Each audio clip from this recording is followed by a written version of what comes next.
कोई ना, अभी चाय बना के पियेंगे, ठीक है। जिसको पीनी है ज़्यादा ना, ठीक है, अभी चाय बना के पियेंगे हर क्लास के बाद। ओके, आज हम बहुत ही इंपॉर्टेंट टॉपिक पढ़ने वाले हैं। मैंने सुबह क्लास इसलिए रखी थी ताकि इतना इंपॉर्टेंट टॉपिक हम लोग सुबह के टाइम पर पढ़ें, क्योंकि रात तक हम लोग एग्जॉस्ट हो जाते हैं। आई नो अभी भी आप एग्जॉस्ट हो गए क्योंकि आपकी नींद पूरी नहीं हो पाई। इसके लिए कोसने की ज़रूरत नहीं है, सीधा मुद्दे पे आते हैं। मुद्दा है एक्वायर्ड इम्यूनिटी। मैंने आपसे कहा था जो इम्यूनिटी हमें बाय बर्थ के बाद मिले उसे क्या बोलते हैं? एक्वायर्ड। बाय बर्थ मिले इनेट, बाय बर्थ के बाद यानी मिल जाए वो एक्वायर्ड। और हम सब में जिस इम्यूनिटी में डिफरेंस है वो यही इम्यूनिटी है। हम में से किसी भी पर्सन की एक्वायर्ड इम्यूनिटी सेम नहीं है, सबकी क्या है? अलग अलग। अब इस तरह की इम्यूनिटी को स्पेसिफिक इम्यूनिटी, मैं इसके ना कुछ 4 प्रॉपर्टीज़ लिख रहा हूँ, मैं आपको वो समझाऊंगा थोड़ी देर बाद में। अभी मैं नाम लिख रहा हूँ कौन कौन से इसके 4 स्पेशल पॉइंट हैं। पहली बात, इस इम्यूनिटी में डाइवर्सिटी देखी जाती है, आगे समझाऊंगा। इस इम्यूनिटी में स्पेसिफिसिटी देखी जाती है, और इस इम्यूनिटी में मेमोरी की पावर भी है, और इस इम्यूनिटी में डिस्क्रिमिनेशन की पावर भी है। अब मैं समझाऊंगा इन चारों का मतलब क्या है। इससे पहले मैं आपको बताऊं तो आप लोगों ने एंटीबॉडी सुना होगा। अब कितनी हैरान की बात है कि कल हमने जब पढ़ी इम्यूनिटी तो आप सोचोगे कि सर पूरी इम्यूनिटी में आपने एंटीबॉडी का एक बार भी जिक्र नहीं किया, जबकि हमें बचपन से पढ़ाया गया कि एंटीबॉडी हमें इम्यूनिटी प्रदान करने का काम करते हैं। तो वो जो एंटीबॉडीज़ हैं वो इनेट में नहीं आती, वो एक्वायर्ड में आती है। एंटीबॉडी कभी बाय बर्थ आपको मिलती थोड़ी हैं, आप बनाते हो पैदा होने के बाद। हाँ, आपको पता, जब हम पैदा होते हैं हमारी बॉडी में कोई एंटीबॉडी नहीं होती, तभी हमें हमारी मदर के मिल्क से IgA एंटीबॉडी बनी बनाई मिल रही थी। मम्मी कह रही थी बेटा ले थोड़ी तो एंटीबॉडी रख ले बनी बनाई, एटलीस्ट कुछ टाइम के लिए तुझे अपने आप को डिफेंड करने का मौका तो मिलेगा। और जब तक वो एंटीबॉडी, अब सोचो बच्चा जो है लगभग साल भर तक मदर के मिल्क पे डिपेंड रहता है, और साल भर के अंदर अंदर वो इतनी एंटीबॉडी खुद से बना लेता है कि उसे कोई दिक्कत वाली बात नहीं है। इसीलिए कहते हैं शुरुआत में बच्चे को वो एंटीबॉडी मिलनी बहुत ज़रूरी है। अब यहाँ पर एक्वायर्ड के अंदर हम इन 4 पॉइंट्स के पहले बात करते हैं। एक्वायर्ड के 2 टाइप हैं, मतलब इसके अंदर सब टाइप्स आते हैं। पहला टाइप हमारा आएगा यहाँ पर सेल इम्यूनिटी, दूसरा आएगा ह्यूमरल इम्यूनिटी। अब समझते हैं सेल और ह्यूमरल में क्या फ़र्क है। देखो ह्यूमरल, मैंने तुम्हें क्या बताया था, ह्यूमरल मीन्स क्या होता है? फ्लूइड और लिक्विड। कहीं भी नाम आएगा ये मतलब इसका सेम रहेगा, फ्लूइड या लिक्विड को हम ह्यूमरल कहते हैं। अब यहाँ पर एक्वायर्ड के 2 टाइप कौन कौन से? एक्वायर्ड इम्यूनिटी, एक है ह्यूमरल इम्यूनिटी और एक है सेल इम्यूनिटी। अब देखो आगे मैं पढ़ाऊँ उससे पहले आपको थोड़ा सा WBC के बारे में जान लेना चाहिए कि हमारी बॉडी में WBC सेल्स जो होते हैं, वाइट ब्लड सेल्स का दूसरा नाम क्या होता है? ल्यूकोसाइट्स। WBCs को 2 कैटेगरी में बांटा जाता है। एक कैटेगरी हो जिसमें एक ऐसे WBCs में बहुत सारे ग्रैन्यूल या दाने पाए जाए, और एक ऐसे WBC जिसमें कोई दाने ना पाए जाए। दाने को ग्रैन्यूल कहते हैं हम लोग हिंदी भाषा में, तो जिसमें दाने पाए जाते हैं उसे बोलते हैं ग्रैन्यूलोसाइट्स, और जिसमें दाने नहीं पाए जाते उसे बोलते हैं ए ग्रैन्यूलोसाइट्स। तो मैं थोड़ा सा अगर इन्फॉर्मेशन दूँ तो ये ग्रैन्यूल बेसिकली चार्ज पार्टिकल्स होते हैं। मान लीजिए प्लस ग्रैन्यूल है, माइनस ग्रैन्यूल है, ये चार्ज पार्टिकल। और हर चार्ज पार्टिकल किसी डाई से रिएक्शन जरूर करता है। कोई डाई भी क्या होते हैं? Charge particle. अब प्लस चार्ज वाले में आप डालोगे नेगेटिव डाई, अट्रैक्ट हो जाएगा। नेगेटिव में डालोगे प्लस डाई, अट्रैक्ट। तो ये बेसिकली डाई से दिख जाते हैं। तो ग्रैनुलोसाइट्स 3 तरह के होते हैं। वन इज कॉल्ड न्यूट्रोफिल्स, इनमें तो न्यूट्रोफाइल्स कहते हैं, हम लोग फिल्स पढ़ते हैं। न्यूट्रोफिल, एसिनोफिल और फिर बेसोफिल। ये 3 तरह के यहाँ पे WBCs हैं। फाइल है, फाइल मीन्स लविंग हो गया। और याद होगा न्यूट्रो मीन्स ये न्यूट्रल डाई से दिखता है। ये इयोसिन एक एसिडिक डाई है, इसको एसिडोफिल या इयोसिनोफिल आप कह सकते हो। और ये बेसिक डाई से दिखता है, क्या बोलते हैं उसको? बेसोफिल कहते हैं। जबकि ए ग्रैनुलोसाइट, ए मीन्स नॉट, यानी नॉट हैविंग ग्रैन्यूल। इसकी 2 कैटेगरी है भाई। एक कैटेगरी का नाम है लिम्फोसाइट्स और एक का नाम है मोनोसाइट। यही मोनोसाइट साइज़ में छोटा होता है। जब ये अपना साइज़ लगभग 500 टाइम अपना साइज़ बड़ा कर लेता है, तब इस सेल का, इसी मोनोसाइट का नाम हम चेंज करके क्या बुलाते हैं? मैक्रोफेज। मतलब मोनोसाइट के नाम है मैक्रोफेज, बट मैक्रोफेज तब बोलें जब ये साइज़ बड़ा कर लेता है। और बात करें लिम्फोसाइट्स की, तो लिम्फोसाइट्स में 2 टाइप आते हैं। One is called B lymphocytes and second is called T lymphocytes. अब बी और टी लिम्फोसाइट्स पे भी टाइप देखने को मिलते हैं। जब बी लिम्फोसाइट्स के टाइप की बात करते हैं, इसमें 2 टाइप आप लोग याद करोगे। एक तो याद करोगे plasma cell, plasma B cell, और एक याद करोगे मेमोरी बी सेल। 2 टाइप इसके हो गए। तो टी के भी टाइप है। टी में क्या है? T helper cell, T cytotoxic, या इसको टी किलर सेल कह सकते हो, और आएगा टी मेमोरी सेल, और एक आएगा टी सप्रेसर सेल। 4 तरह के टी लिम्फोसाइट्स हैं और 2 तरह के बी लिम्फोसाइट्स। तो पहली बात, अब कंफ्यूज मत होना कि कई बार ना, जैसे इसका दूसरा नाम है ल्यूकोसाइट। अब कई बार ना बच्चे कंफ्यूज क्या होते हैं, सोचते हैं सर डब्ल्यूबीसी का दूसरा नाम लिम्फोसाइट भी है, इसी का दूसरा नाम मैक्रोफेज। ऐसा नहीं है। लिम्फोस डब्ल्यूबीसी कैटेगरी है, इसमें टाइप्स आते हैं। अब सारे टाइप्स डब्ल्यूबीसी माने जाएंगे? देखो ना, न्यूट्रोफिल भी डब्ल्यूबीसी है, इसिनोफिल भी डब्ल्यूबीसी है, बेसोफिल भी डब्ल्यूबीसी है, प्लाज्मा बी सेल भी डब्ल्यूबीसी है, और मेमोरी सेल, टी हेल्पर या कोई भी टी लिम्फोसाइट है वो भी डब्ल्यूबीसी है, नॉर्मल लिम्फोसाइट भी डब्ल्यूबीसी, यानी सारे क्या है? डब्ल्यूबीसीज तो है। ठीक है, तो इसमें कंफ्यूज नहीं होने का। तो अब बात करते हैं आगे हम। देखो, ह्यूमरल इम्यूनिटी, यानी ये जो इम्यूनिटी है ये ब्लड में होती है। कहाँ होती है? ब्लड में। या मैं यूँ कह सकता हूँ कि अगर मान लीजिए कोई भी पैथोजन सेल के बाहर प्रेजेंट है, यानी एक्स्ट्रा सेलुलर, तो अगर कभी भी सेल के बाहर कोई प्रेजेंट है तो उसको मारने का काम इस इम्यूनिटी को दिया गया है। या कोई ब्लड में प्रेजेंट है तो भी मारने का काम इसको दिया गया। बॉडी में कोई भी जो बैक्टीरिया वायरस आता है उसकी 2 ही लोकेशन हो सकती है, या तो ब्लड में ट्रैवल कर रहा होगा या किसी टिश्यूज़ में बैठा होगा, टिश्यू में सेल के अंदर के छुप के बैठा होगा। अगर ब्लड में है तो कौन निपटाएगा?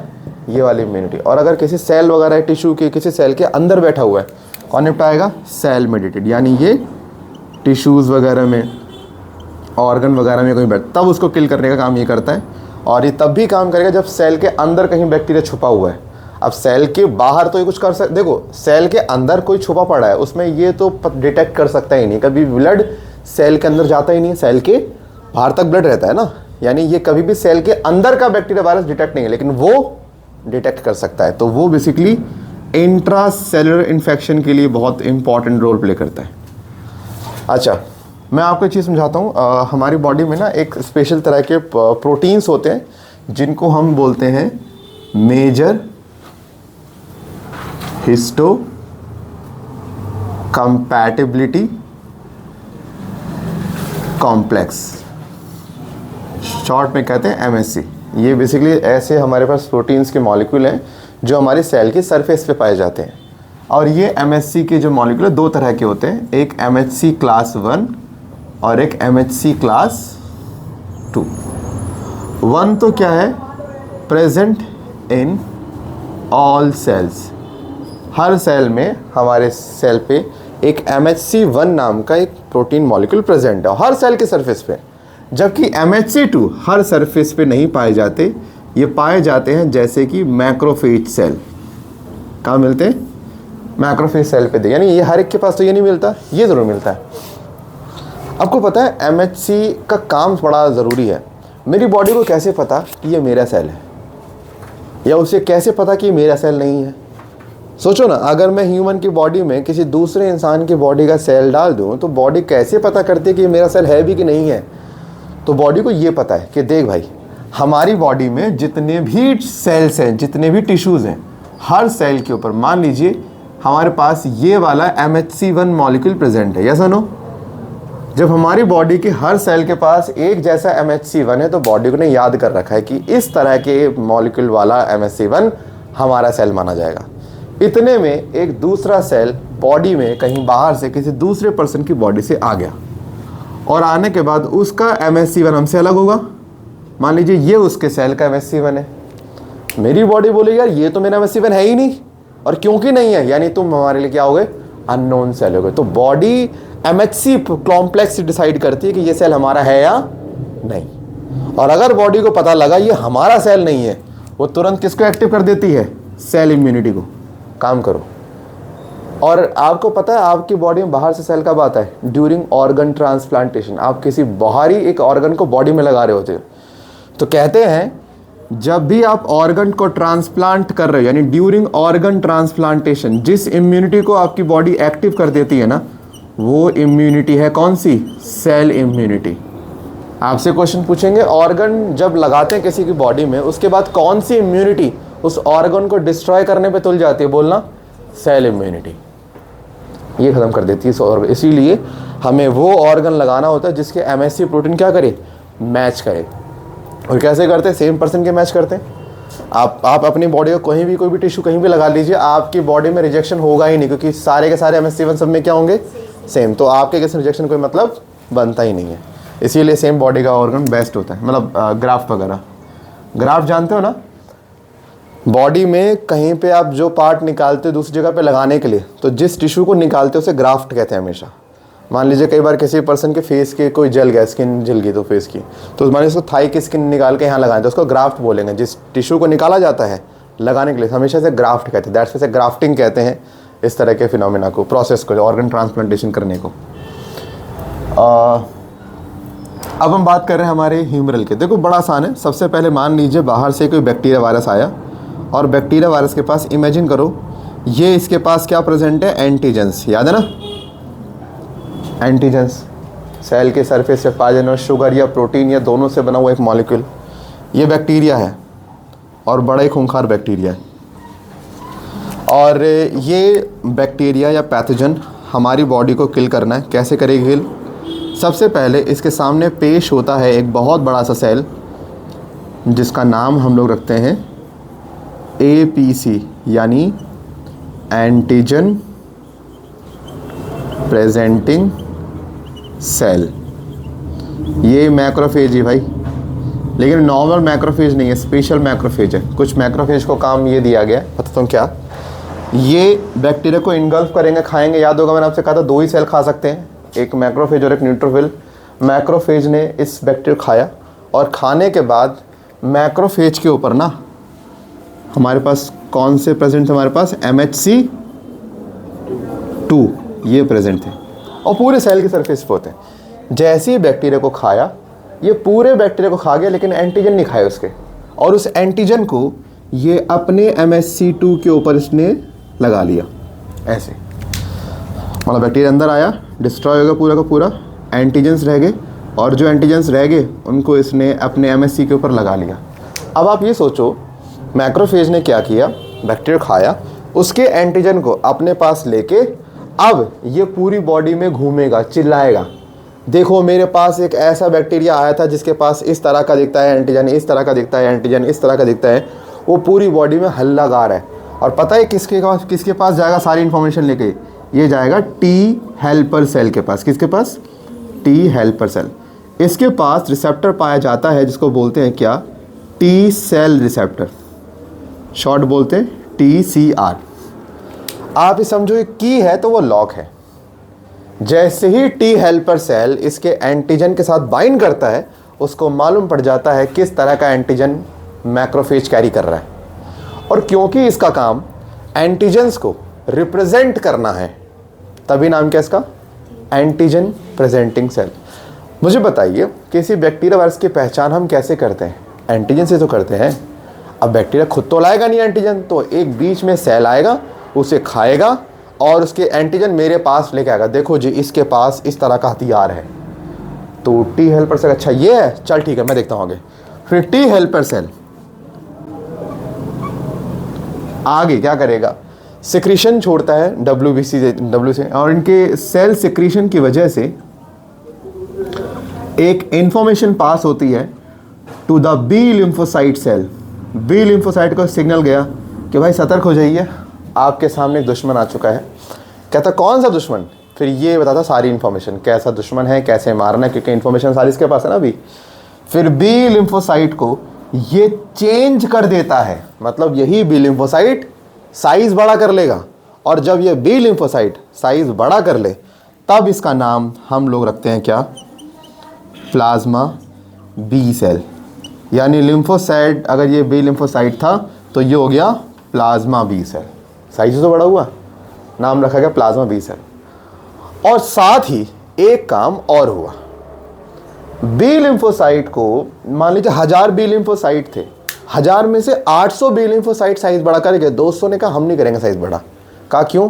कहा 200 कह रहे हम याद कर लेंगे इस चीज़ को। याद का मतलब जो 200 रह गए थे ना, उन्होंने अपने आप को चेंज कर लिया मेमोरी बी सेल में। किस में कर लिया? अब इसका काम सुनना क्या है। जो 800 चेंज हो गए, हम अभी पहले इनकी बात करें। 200 को तो काम पता लग गया आपको, इनको सिर्फ याद करना है कि कैसे कैसे मारा जा रहा है, और कुछ नहीं करना। 800 काम करेंगे।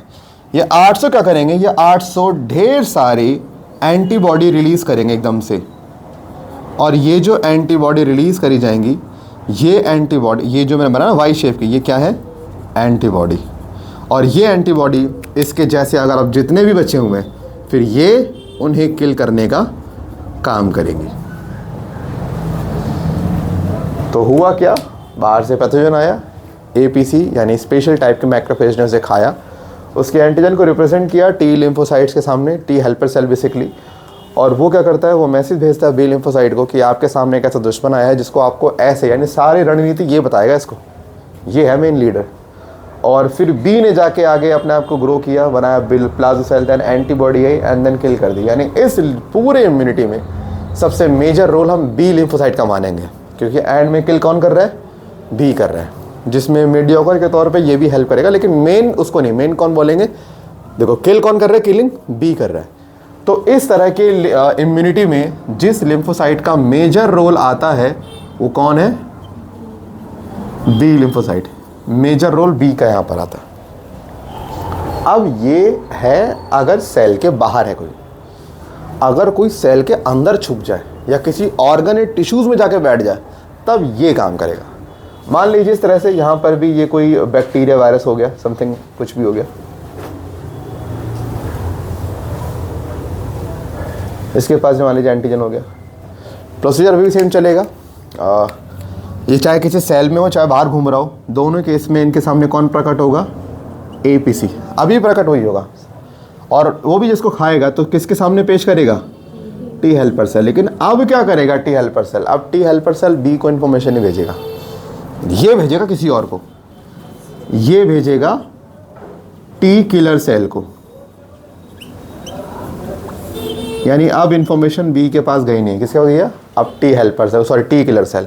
नाम से भाई किलर, किलिंग करता है सीधा। देखो मैक्रोफेज और न्यूट्रोफिल तो खा के मार देते हैं, ये खा के नहीं, ये जाकर छुरी मारते सीधा पेट में कप, और सेल को पूरा, सेल की मेम्ब्रेन फाड़ देता है।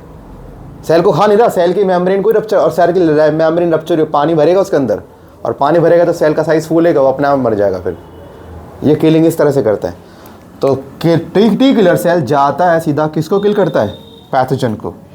लेकिन भाई क्या है ना, कभी कभी रक्षक भक्षक बन जाए तो दिक्कत है। ये है थोड़ा पागल किस्म का, इसको इसने बोला कि भाई बाहर से कोई जब मार, ये ऐसा है जो जोश में इसको मार दिया, ये ख़त्म हो गया, ये अब फिर अपनी बॉडी को, ये हमारी बॉडी को जाके मारेगा, क्योंकि इसके पास काम ही नहीं है ना, इसने बाहर वाले को मार दिया। अब अगर ये ज़्यादा एक्टिव हो जाए या हाइपर एक्टिव हो जाए, तब ये उन पैथोजेंस को मारने के बाद हमारी बॉडी के सेल को मारने लग जाता है। और अगर आपकी इम्यूनिटी आपको प्रॉब्लम दे, आपके सेल को डिस्ट्रॉय करे, इसे ऑटो इम्यून डिसऑर्डर कहते हैं। इस केस में इम्यूनिटी आप ही की दुश्मन हो जाती है।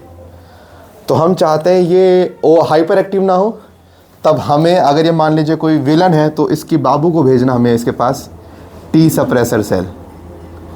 टी सप्रेसर सेल का काम यही होता है कि बाबू शांत, कोई बात नहीं, मर गया, अरे बाबू शांत, अरे कोई बात नहीं बाबू, बस शांत शांत। T suppressor cell cytotoxic T cell के फंक्शन को सप्रेस करता है। इसके हाइपर एक्टिव होने से रोकने का काम किसका है? उसका है। वो ब्रेक है भाई, वो ब्रेक है, तभी ये शांत होगा, वरना अगर ये शांत नहीं हुआ ये हमें और नुकसान दे देगा। तो इस तरह के लिम्फोसाइट में मेजर रोल किसका केस लिम्फोसाइट का आ रहा है? टी का, यानी इसमें मेन टी लिम्फोसाइट का रोल है। कितना आसान है, टिश्यूज वगैरह में टी एंड ब्लड वगैरह में बी। लेकिन ऐसा नहीं है कि सिर्फ इसको भेजा है, इसने बैकअप के तौर पे ना एक इंफॉर्मेशन किसको भेज दी थी? बी लिम्फोसाइट को, कि देख लेना जी अगर हमारे यहाँ से बच गया तो तुम संभाल लेना। और इसने यहाँ पर बैकअप के तौर पे किसको बोल दिया था? साइटोटॉक्सिक टी, यानी किलर टी। इसने किलर टी सेल को बैकअप में इंफॉर्मेशन भेज दी थी कि अगर हम बस से बच जाए तो तुम मार देना। लेकिन वो बैकअप में था, मेन प्रोसेस में काउंट वो नहीं होता। बॉडी ऐसे बचाती है। और ये जब देखोगे तुम्हें और फैसिनेटिंग लगेगा कि यार बॉडी इतना अच्छा काम कर रही है। अब इधर आते हैं, ये मेमोरी बी सेल का कॉन्सेप्ट क्या था? देखो ऐसा है, हमारा एक जब भी हम बात करें types of response in immunity, there are two types of response. One is called primary, second is called secondary और एनवेस्टिक। जब आपकी बॉडी में कोई पहली बार बैक्टीरिया वायरस आता है तो बॉडी को टाइम लगता जानने में है क्या चीज़ लगता टाइम। भाई बॉडी को पहले उसका केमिकल स्ट्रक्चर पता करना पड़ेगा, एंटीजन का टाइप पता करना पड़ेगा, बॉडी फिर क्या बनाएगी? एंटीबॉडी। ऐसे ही होता है। और हमारी बॉडी में हर बैक्टीरिया वायरस के लिए अलग एंटीबॉडी बनती है। अगर मेरी बॉडी में कोरोना वायरस आया तो मेरी बॉडी उसको मारने के लिए जो एंटीबॉडी बनाएगी वो किसी और बैक्टीरिया वायरस के लिए काम नहीं कर सकती। जैसे हर गाड़ी की चाबी अलग होती है, ऐसी हर बैक्टीरिया वायरस के लिए एंटीबॉडी अलग होती है। आप ऐसा नहीं कर सकते कोरोना वायरस की एंटीबॉडी से आप किसी HIV वायरस को मात दे पाओ, नॉट पॉसिबल। HIV वायरस की एंटीबॉडी से आप कोरोना वायरस से लड़ नहीं सकते। तो ये तो क्लियर है कि हर एक के लिए एंटीबॉडी अलग बनती है। लेकिन एंटीबॉडी को बनाने का प्रोसेस बहुत लेंथी होता है। तो जब आपकी बॉडी में कोई बैक्टीरिया या वायरस फर्स्ट टाइम आता है, आपकी बॉडी तब जो रिस्पॉन्स देती है उसे प्राइमरी रिस्पॉन्स कहा जाता है। एंड ये हमेशा ही स्लो होता है, ये हमेशा ही टाइम टेकिंग होता है, क्योंकि इसमें देखो ना इतना लंबा प्रोसेस चलाना भाई, इतना कुछ करना है। लेकिन अगर वही बैक्टीरिया वायरस हमारी बॉडी में दोबारा आ जाए 1 महीने बाद, 2 महीने बाद, 3 महीने बाद, 4 महीने बाद, 6 महीने बाद, जब बॉडी में वही चीज़ दोबारा आती है ना तो बॉडी फिर से ये मैकेनिज्म स्टार्ट करने वाली होती है। लेकिन बॉडी ने समझदारी का काम किया था ड्यूरिंग प्राइमरी रिस्पॉन्स। जब बॉडी किसी को पहली बार रिस्पॉन्स दे रही होती है ना, सेम टाइम पे वो एक नए तरह के सेल भी बना के रख लेती है, मेमोरी सेल्स, जो दोनों मेमोरी टी में भी और बी में भी है। इनका काम सुनना क्या है? जब बॉडी ड्यूरिंग प्राइमरी रिस्पॉन्स किसी को किल कर रही होती है, इसे बोलते ध्यान से देख बे कैसे मार रहे हैं इसको, हम किस तरह की एंटीबॉडी मार रहे हैं, किस तरह की एंटीबॉडी बना रहे हैं, इसके पास किस तरह का एंटीजन है, मतलब पूरा प्रोसेस तुझे याद करना, तुझे कुछ नहीं करना। कहता ठीक है, फिर वो पूरी लड़ाई को याद करता, अच्छा इसको ऐसे मारा गया, ऐसे मारा गया, ऐसे मारा गया। अब मेमोरी सेल यहाँ पे स्टोर हो गए और 800 सेल ने जाके उनको किल कर दिया। अब होता क्या है कि जब यही बैक्टीरिया दोबारा आएगा तो बॉडी हमेशा क्या चालू करती है? प्राइमरी। लेकिन जैसे बॉडी इस रिस्पॉन्स को स्टार्ट करने वाली होगी, मेमोरी बी से कह रहा अरे भाई शांत हो, शांत शांत। कह रहे क्या हुआ? कह रहे ये हमारी बॉडी में पहले आ चुका है। कह रहे तुझे कैसे याद? कह रहे मुझे काम ही तो ये दिया गया और क्या करूँगा मैं। यानी मेमोरी सेल ने प्राइमरी रिस्पॉन्स को एक्टिव होने से रोक दिया। क्या बोला इसने? कि ये बॉडी में पहले आ चुका है। जब पहले आ चुका है तो हम प्राइमरी तो देंगे ही नहीं। तब बॉडी कहती है बता आपने लास्ट टाइम इसको मारा कैसे था? तब इसने कहा आपने उस तरह की एंटीबॉडी बनाई थी और उससे वो मर गया था। तो बॉडी को इतना कुछ करने की जरूरत अब है ही नहीं, सीधा मेमोरी सेल एक्टिव हुए और बॉडी ने क्या बनाई? एंटीबॉडी, और सामने वाले को मार दिया। तो सेकेंडरी रिस्पॉन्स जो है ये हमेशा से कैसा होता है? फास्ट। क्यों? Due to presence of memory cells. Memory cells की वजह से हमारी बॉडी सेकेंडरी रिस्पॉन्स दे पाती है। अच्छी चीज़ है ये। सोचो प्राइमरी में जब कोई बैक्टीरिया वायरस आपकी बॉडी में आता है, वो कहता है कि भाई मेरे को तेरी बॉडी को बीमार करने के लिए ना सिर्फ 4 दिन चाहिए। मेरी बॉडी कह रही भाई लेकिन मैं जो रिस्पॉन्स दे रहा हूँ प्राइमरी रिस्पॉन्स, मुझे इस रिस्पॉन्स में 5-6 दिन मुझे चाहिए तुझे हराने के लिए, और तुझे चाहिए 4 दिन बीमार करने के लिए। यानी प्राइमरी में आपके बीमार पड़ने के चांस बहुत होते हैं।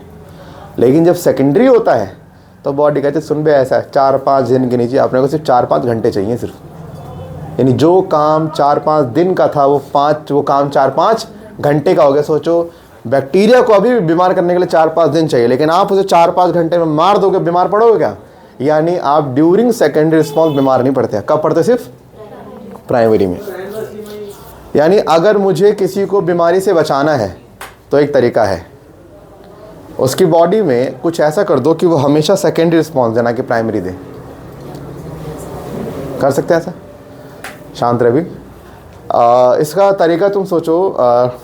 मैं कोरोना वायरस का एग्जांपल लेता हूँ। मान के चल लेते हैं कि ये है कोरोना वायरस और ये नेहा की बॉडी में भी कोरोना वायरस एंटर करने वाला है, ठीक है, और मैं चाहता हूँ कि ये बच जाए, ठीक है, मतलब इसे कुछ ना हो। अब मुझे पता है कोरोना वायरस आज से 6 महीने बाद इसकी बॉडी में आएगा और उसे पता है इसकी बॉडी कौन सा रिस्पॉन्स देगी? प्राइमरी। बट हम चाहते हैं अफसोस कि बच जाए, तो हम क्या करेंगे? हम उस कोरोना वायरस का कोई कार्बन कॉपी ढूंढेंगे, कोई बिल्कुल हूबहू उसके जैसा दिखता हो, और हम इस हूबहू को क्या करेंगे? लैब में मार देंगे, पहले ख़त्म कर देंगे इसको, और मरा हुआ ये वायरस अब इसकी बॉडी में हम छोड़ेंगे। अब इसकी बॉडी में गया है तो ये अब अकॉर्डिंग टू हर बॉडी ये जो है ये भी क्या एक वायरस ही है। ये जब इसकी बॉडी में गया तो बॉडी कौन सा रिस्पॉन्स देगी? प्राइमरी। अब इसकी बॉडी कहती है मेरे को तो उसको मारने के लिए 6 दिन चाहिए। कितने चाहिए? 6 दिन। और अब इसकी बॉडी को डर लग रहा है कि यार 6 दिन में तो बीमार कर देगा मेरे को ये, लेकिन मज़े की बात इसको मैंने पहले ही मार रखा है। यानी इस केस में ये आपको कुछ नहीं कर सकता, सिर्फ आप ही इसे किल कर सकते हो। सोचो आपने 6 दिन लिए, 10 दिन लिए, 15 दिन लिए, 20 दिन लिए, कोई बात नहीं, ये थोड़ी कुछ करने वाला है आपको। 10 दिन बाद आपकी बॉडी ने एंटीबॉडी बनाई, इसे मार दिया, लेकिन साथ इसकी बॉडी ने एक मेमोरी सेल भी डेवलप कर ली, यानी इसे मर गया। अब सोचो 6 महीने बाद एक्चुअल का वायरस आता है बॉडी में और वो ये सोच के खुश हो रहा है कि इसकी बॉडी कौन सा रिस्पॉन्स देगी? प्राइमरी, है ना, कि मैं तो पहली बार जा रहा हूँ। ये जैसे ही बॉडी में जाएगा बॉडी को मिलेगा सेकेंडरी, बॉडी देगी सेकेंड रिस्पॉन्स। अगर पागल है भाई ये क्या हुआ भाई, मैं तो बॉडी में फर्स्ट टाइम गया हूँ, मुझे सेकेंड रिस्पॉन्स क्यों मिल रहा है? तब हमने कहा कि हमने तेरे से पहले तेरे जैसी कॉपी बॉडी में छोड़ दी थी, और यहाँ पर जब ये एक्चुअल में गया तो बॉडी के पास एंटीबॉडी बनी बनाई रखी थी, मेमोरी सेल्स भी एक्टिव थे। जैसे डिटेक्ट किया उन्होंने एंटीबॉडी का प्रोडक्शन और बढ़ा दिया, सीधा किल कर दिया, सीधा, कुछ सोचा ना समझा कुछ भी नहीं। ये जो चीज़ थी इसका नाम था वैक्सीन, जो मैंने पहले भेजी थी। वैक्सीन में यही करते हैं। वैक्सीन में क्या करना होता है कि हमें जिस बीमारी से किसी को बचाना होता है, हम उस बीमारी का बैक्टीरिया वायरस जो भी है या तो वही पकड़ लेंगे या उसकी कोई कॉपी उठा लेते हैं। अगर हम वही पकड़ लेंगे तो पहले उसको मार देंगे और फिर मरा हुआ ऑर्गेनिज्म बॉडी में छोड़ देते हैं। अब क्योंकि मरा हुआ है तो बॉडी को हार्म तो नहीं कर सकता। अब बॉडी में जाने के बाद बॉडी बनाएगी, अपना करेगी प्राइमरी रिस्पॉन्स, चाहे 10 दिन ले, 15 दिन ले, मरा हुआ टेंशन वाली बात तो है नहीं। 15-20 दिन बाद जब भी इसकी बॉडी में इम्यूनिटी डेवलप हो जाएगी, अब जब एक्चुअल का वो वायरस बैक्टीरिया जब भी बॉडी में आएगा, चाहे 6 महीने बाद, साल भर बाद, बॉडी मेमोरी सेल्स तो रखे हुए हैं, वो एक्टिव होंगे, सीधा उसको किल कर देंगे। तो वैक्सीन का सिर्फ एक मोटिव है, किसी पर्सन की प्राइमरी रिस्पॉन्स को पहले ही जगा देना ताकि वो अगली बार कौन सा रिस्पॉन्स दे। लेकिन इसमें एक प्रॉब्लम है, मेमोरी सेल्स अमर नहीं होते, इनकी भी एक लाइफ होती है। अब हर बीमारी के मेमोरी सेल्स की लाइफ अलग अलग होती है। मान लीजिए कोरोना वायरस के मेमोरी सेल्स कहता है मैं साल भर तक जिंदा रहूंगा। इसका मतलब अगर साल भर के अंदर वायरस दोबारा आता है तो बॉडी देगी सेकेंडरी रिस्पॉन्स, लेकिन साल भर के बाद आता है तो बॉडी फिर से क्या देगी? प्राइमरी, क्योंकि मेमोरी सेल खत्म हो चुके बॉडी में। अब मेमोरी सेल है ही नहीं, किसी को कुछ याद ही नहीं है, तो हर बार क्या होगा भाई? जैसे फर्स्ट टाइम बॉडी में वो आ रहा है बैक्टीरिया वायरस। इसीलिए कई बार आप देखते हो कि कुछ बीमारियां जो है वो कुछ टाइम बाद दोबारा हो जाती हैं, बावजूद उसके कि उसकी बॉडी पहले उस बीमारी से लड़ चुकी है। तो देखो ना, बिना वैक्सीन के तो हम बनाते हैं ना अपनी बॉडी मेमोरी सेल, क्या ज़रूरी थोड़ी वैक्सीन बनाते हैं? हम बिना वैक्सीन के भी बना सकते हैं, लेकिन वैक्सीन से हम थोड़ा सा ज़्यादा सेफ हो जाते हैं। तो हर एक का ये अलग अलग होता है, बट जनरली पता है कि कोई बीमारी जो होती है ना पर्टिकुलर एज में ज़्यादा इफेक्ट करती है। जैसे पोलियो पोलियो आपको इस एज में कुछ नहीं करेगा, लेकिन जब आप बच्चे हो तो तब आपको ज़्यादा करती है इफेक्ट। तो हम उस समय वैक्सीन डाल के बॉडी में क्या बनाते हैं, मेमोरी सेल, कि बच्चा बस उस टाइम पीरियड को क्रॉस कर जाए। उसके बाद उसकी बॉडी में अगर मेमोरी सेल मर भी गए तो भी कोई दिक्कत नहीं, क्योंकि आपकी बॉडी अब ज़्यादा इम्यूनाइज हो रखी है पहले से। तो हमें पहले पूरी ज़िंदगी बचाने की ज़रूरत नहीं पड़ती, एक पर्टिकुलर एज में बचाना होता है बस, क्योंकि उसके बाद बॉडी खुद से इतनी इम्यूनिटी स्ट्रांग कर लेती है कि उसको नीड नहीं पड़ती वैक्सीन वगैरह की। तो यहाँ पर ये हो गया आपका HMIS, CMIS, cell mediated immune system भी कहते हैं इसे। एंड ये होगा टाइप्स ऑफ रिस्पॉन्स, कौन सा रिस्पॉन्स क्या फास्ट है, कौन सा स्लो, ये पता लग गया होगा।